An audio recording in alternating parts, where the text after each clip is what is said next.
Les infrastructures énergétiques et gazières ukrainiennes sont à nouveau la cible de frappes de missiles massives, une réalité inquiétante qui souligne l'intensification du conflit. Le ministre de l'Énergie, German Galushchenko, a confirmé des attaques sur plusieurs régions du pays, ajoutant que la situation du système électrique est maintenant critique. Cette nuit, une alerte aérienne a retenti sur l'ensemble du territoire ukrainien, signalant la gravité de la menace.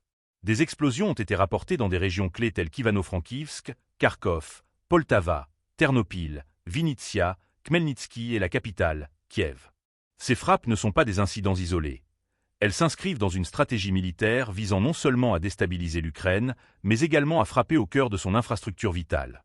Les forces russes intensifient leurs attaques en réponse aux actions des troupes ukrainiennes, qui, selon Moscou, ciblent des biens civils.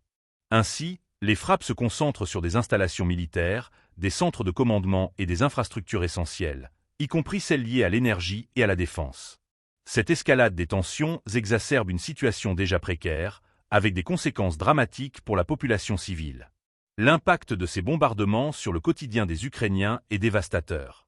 Les coupures de courant deviennent de plus en plus fréquentes, rendant la vie quotidienne insupportable et mettant en péril des services essentiels comme le chauffage et l'approvisionnement en eau.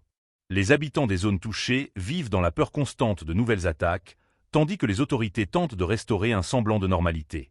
En outre, ces frappes soulèvent des questions cruciales sur la résilience des infrastructures ukrainiennes face à une guerre prolongée. Le pays, déjà éprouvé par des années de conflit, doit maintenant faire face à des défis logistiques sans précédent pour protéger ses ressources énergétiques. Les experts s'interrogent sur la capacité des installations à résister à une telle pression et sur les mesures d'urgence nécessaires pour garantir la continuité des services. Dans ce contexte de guerre, la solidarité internationale se fait plus que jamais ressentir.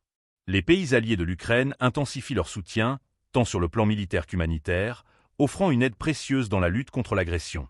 Les discussions autour de nouvelles sanctions contre la Russie et de l'augmentation de l'aide militaire se multiplient, témoignant d'une volonté collective de résister à l'oppression.